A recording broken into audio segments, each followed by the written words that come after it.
신년 아침을 하나님의 말씀의 문을 열고 오늘 또 다른 새해의 새날을 맞이했습니다. 오늘도 이 새벽에 새해를 또 말씀으로 시작하는 이 한 주간 속에서 여러분의 모든 빗장 걸린 문들이 열려지고 또 걸음걸음 걸어갈 때마다 하나님의 동행하심을 경험하고 뿐만 아니라 걸어갔던 그 흔적들 뒤를 돌아보니 예수 그리스도의 흔적이 동시에 남을 수 있는 저와 여러분들이 되시기를 바랍니다. 한 번은 대부흥사 무디 선생님에게 어떤 사람이 물었습니다. 모하메드는 예수님보다도 100년이나 뒤에 사역을 했는데 예수님보다도 훨씬 많은 제자들이 있었습니다. 그런데 어떻게 예수님은 100년 앞서서 사역을 했지만 그렇게 제자들이 적습니까? 그렇게 질문을 합니다. 그때에 이 대부흥사 무디가 이렇게 이야기합니다. 말씀 잘했습니다. 사람이 자기를 부인하지 아니하고 십자가를 지지 않고서는 얼마든지 모하메드 제자가 될 수 있지만 그러나 예수님의 제자가 되기 위해서는 자기를 부인하고 그리고 자기의 십자가를 져야 하기 때문에 그렇습니다. 그렇게 이야기했다는 것입니다. 여러분, 예수를 믿는다는 것이 무엇인가? 오늘은 바로 이 내용을 가지고 말씀을 좀 나누고자 합니다. 비급한 침묵이 있고 그리고 결단한 성도의 시인이 있습니다. 저와 여러분이 어떤 사람인가? 오늘 시인을 해야 되는, 예수를 시인해야 되는 성도의 삶이 바로 저와 여러분의 삶입니다. 그런데 진짜 비겁한 것이 뭐냐? 그것은 바로 주님을 시인하지 아니하고 살아가는 그러한 자들을 향하여서 비겁한 침묵이다. 그렇게 정의하여 말씀을 드릴 수가 있습니다. 그러면 비겁한 침묵의 내용들이 어떤 내용이기에 비겁한 침묵이라고 이야기할 수가 있는가? 그것은 진짜 비겁한 자는 죄를 고백하지 않는 것이 비겁하다는 것입니다. 누구 앞에서? 예수님 앞에서. 그렇습니다. 예수를 시인하지 않는 것이 곧 죄를 고백하지 않는 것이고, 그리고 그것이 바로 가장 비겁한 침묵이라는 것입니다. 하나님의 자녀가 되기 위하여서는 코람되어 하나님 앞에 서야 한다는 것입니다. 하나님 앞에 섰을 때에는 자동적으로 죄를 고백하지 않으려야 할 수가 없다는 것입니다. 이 세상에서 가장 비겁한 자가 누구인가? 죄를 고백하지 않고 죄에 침묵하는 자, 이게 바로 가장 비겁한 자라는 것입니다. 성도는 너무나도 당연히 죄에 대해서 고백할 의무가 있는 것입니다. 이게 바로 성도입니다. 중생하지 못한 자의 특징이 뭐냐? 그것은 죄에 민감하지 못하다는 것이고, 중생한 자, 즉 거듭난 자의 특징이 뭐냐? 죄에 대해서 굉장히 민감하다는 것입니다. 거듭난 자에게 다가오는 이 모든 죄성들은 빨리 고백하고자 하는 그런 마음이 들어가지만, 거듭나지 못한 자의 특징은 뭐냐? 죄에 대해서 자꾸 침묵하고자 하는 그런 특징이 있다는 것입니다. 둔감하다는 이야기입니다. 그게 바로 오늘 예수님이 일러주는 이야기요, 무디 선생이 일러주는 이야기다 하는 것입니다. 비겁한 침묵, 첫 번째, 죄의 고백이 없는 자들, 이런 자들이 진정한 비겁한 침묵이다. 그들이 누구인가? 예수 앞에 예수를 시인하지 않는 자다. 그러니까 죄를 고백하지 않는 자는, 죄에 침묵하는 자는 결국은 예수를 시인하지 않는 자다 하는 정의에 이를 수가 있다는 것입니다. 또 죄에 대해서, 예수를 이렇게 죄에 대해서 고백하지 않는 것도 중요하지만 또 하나는 예수님을 시인하는 또 하나의 용기가 있어야 한다. 누구 앞에서도 어느 장소에서도 예수를 시인하는 용기. 그렇습니다. 오늘날 비겁한 침묵이 뭐냐?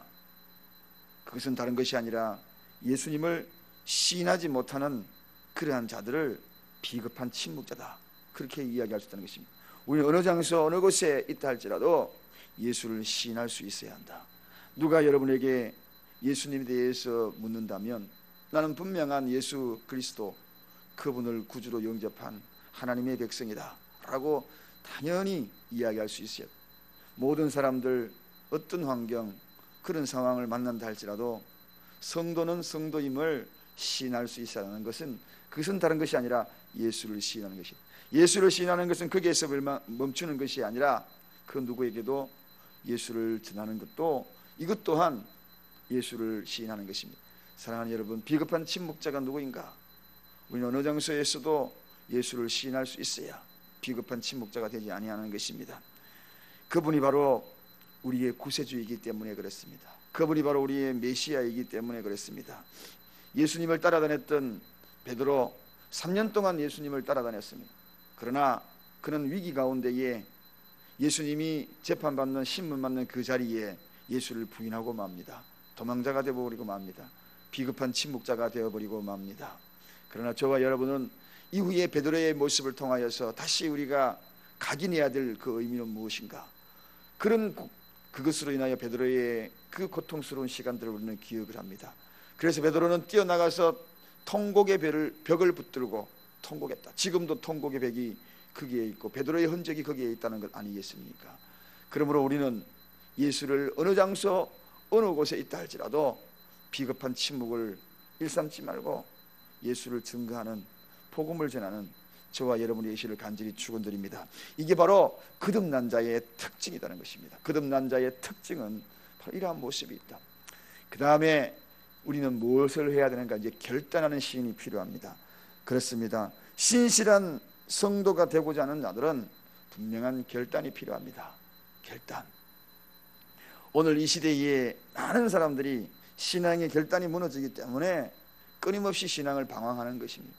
오늘도 우리가 이 새벽을 깨우고 이곳에 와서 하나님의 말씀을 듣지만 이 결단 그리고 시인이 중요합니다. 결단의 시인, 누구 앞에서? 고람되어 하나님 앞에서 시인하는 것입니다. 사람들 앞에서 시인하는 것입니다. 모든 성도가 가져야 될 가장 소중한 것은 바로 이 두 가지를 잊지 말아야 한다는 거예요. 사람 앞에 시인하는 것 결단해야 합니다. 하나님 앞에 시인하는 것 결단해야 합니다. 이 신앙 고백은 특정한 사람들에게만 주어지는 그러한 상황이 아니라는 것입니다. 베드로가 고백했듯이 주는 그리스도시요 살아계신 하나님의 아들입니다 라고 하는 이 고백이 베드로의 전유물만은 아니라는 겁니다. 저와 여러분이 반드시 해야 될 그런 고백, 이 세상 어느 장소에 나간다 할지라도 모든 성도들은 반드시 이 고백이 있어야 되는 것이고, 이것이 바로 구주 그리스도를 영접한 자의 특징이요, 거듭난 자의 특징이라는 것입니다. 모든 성도는 예수를 시인할 수 있어야 한다. 그게 바로 권리요, 그게 바로 성도의 의무라는 사실입니다. 두 번째는 모든 사람이 고백을 해야 되지만, 모든 성도가 고백을 해야 되지만 모든 상황 속에서도 고백해야 한다는 것입니다. 여러분, 특정한 상황을 만나서 고백하는 것이 아닙니다. 모든 상황입니다. 의식적으로 고백하는 그러한 것만 아닙니다. 무의식 속에도 고백을 해야 하는 것입니다. 많은 사람들은 의식 속에만 예수를 고백하지만 저와 여러분은 잠꼬대 속에서도 고백하기를 원합니다. 꿈자리 속에서도 고백하기를 원합니다. 거듭난 자의 특징입니다. 그 아이들이 이제 미국에 처음 가가지고 영어가 안 되잖아요. 영어가 안 돼가지고 적응하는데 처음에는 어렵습니다. 그런 과정들을 보내면서 막 스트레스를 받더라고요. 그런데 시간이 지나고 어느 날 보니까 꿈자리에서 영어를 하더라고요. 꿈에서 영어를 막 하더라고요.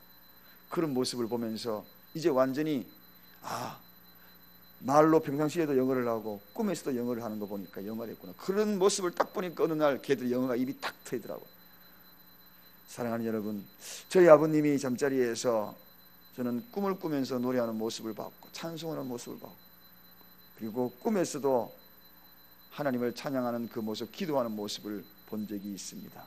낮잠을 주무시다가도 꿈에서도 하나님을 만나는 은혜가 있기를 원합니다. 무의식 속에서 신앙을 고백한다는 것, 이거 얼마나 하나님의 사람의 모습인지 모릅니다. 제가 언젠가는 이야기했습니다. 무의식 속에서도 그 실력이 발휘될 수 있는 권투 선수의 모습, 코너에 몰려가지고 막 두들겨 맞으면서도 무턱대고 내미는 펀치가 아니라 배운 대로 어퍼커트, 라이트 훅, 잽, 스트레이트, 그렇게 뻗어내는 그러한 주목을 보았습니다. 우리가 인생을 살면서 여러 가지 환경을 만날 수 있어요. 그러나 무의식 속에서도 하나님의 말씀을 배운 대로 그대로 주먹을 내고 좌우로 피하고 그리고 스텝을 밟고 권투 선수가 했듯이 그렇게 하는 것, 이게 바로 결단이라는 것입니다. 급박한 상황에 사람을 만나면은 하나님을 멀리 해버립니다. 뒷걸음질 언제 내가 하나님을 만났는지 내가 배운 것을 완전히 망각해버립니다. 하나님의 말씀을 완전히 망각해버립니다. 그러나 여러분의 어려운 상황이 어떻게 부딪히더라도 무의식 속에도 예수 이름을 부르는 자들이 되기를 원합니다. 주님을 부르는 자들이 되기를 원합니다. 급박한 폭풍우 속에서도 위험을 논하기 전에 나 이제 죽었구나 라는 그 이야기 전에 예수 이름 부르시기 바랍니다. 그 이름은 구원의 이름이기 때문에 그렇습니다. 메시아 이름이기 때문에 그렇습니다. 그래서 모든 성도들은 예수를 시인하는 결단이 있어야 됩니다. 또 모든 상황에서 예수를 시인할 수 있어야 됩니다. 그 다음에 모든 곳에서 공공연하게 시인할 수 있어야 합니다. 환경 속에서 시인할 수 있어야지만 모든 곳에서, 여러분 오늘 우리가 어느 장소에 어떻게 발걸음을 옮길지 모릅니다. 그 발걸음 옮기는 그곳에 주님이 함께 가신다는 사실을 잊지 마시기 바랍니다. 늘 불꽃 같은 눈동자로 함께 동행하십니다. 그러므로 그 장소, 어느 곳 내가 머물러 있는 그곳에 나는 예수를 시인해야 한다는 것입니다. 그러한 역사 속에 교회사, 기독교 역사가 쭉 뿌리를 이어왔기 때문에 오늘날 지금 여기까지 현대까지 이렇게 교회의 역사가 흘러올 수 있었습니다. 어느 장소에서도 시인했기 때문에 유럽에서 시인했고 아시아에 시인했고 저 미주 쪽에 시인했고, 그래서 복음이 이렇게 확산된 것입니다. 만약에 특정한 장소에만 시인을 했더라면 예루살렘에만 머물렀을 수 있고 가나안 땅 이스라엘에만 머무를 수도 있고 확산되지 못했을 것입니다. 안디옥 교회만 머물러 있었는데 그것을 필두로 해서 복음이 자꾸 가는 곳마다 시인했던 그러한 모습. 사랑하는 여러분, 오늘도 우리는 이 새벽을 나와서 하나님 앞에 비급한 침묵자로서의 삶을 살아서는 아니 되는 것이다. 죄에 대해서 민감하고 예수와를 시인한다는 것은 한마디로 말하면 죄에 대해서 민감한 것입니다. 끊임없이 주님 앞에 내 죄성을 내려놓고 회개하는 그러한 모습. 거듭난 자의 특징은 뭐냐? 한마디로 죄에 대해서 용기가 있는 겁니다. 빨리 고백하는 것이죠. 이게 거듭난 자의 특징입니다. 거듭나지 못한 자의 특징이 뭐냐? 죄에 대해서 민감하지 않는 겁니다. 둔감한 겁니다. 마치 구두살이 베겨버리니 잘 모르는 거죠. 그래서 우리는 아주 민감하게, 귓밥을 파서 조금만 찌르면 귀가 아프고 눈에 그냥 조금만 이물질 들어가면 눈을 끔뻑이면서 금방 민감하게 반응하고 하는 것이 바로 거듭난 자의 특징입니다. 그러나 우리가 해야 될 거듭난 자의 특징은 결단하는 시인이 있어야 합니다. 그것이 뭡니까? 하나님의 백성은 예수를 시인해야 한다. 모든 성도들, 그리고 하나님의 백성들은 모든 상황에서 시인을 해야 하는 것입니다. 그리고 모든 장소에서 예수를 시인하는 이 결단이 저와 여러분의 결단이 되기를 간절히 축원드립니다. 금년 한 해의 삶의 결단이 되기를 원합니다. 기도하겠습니다.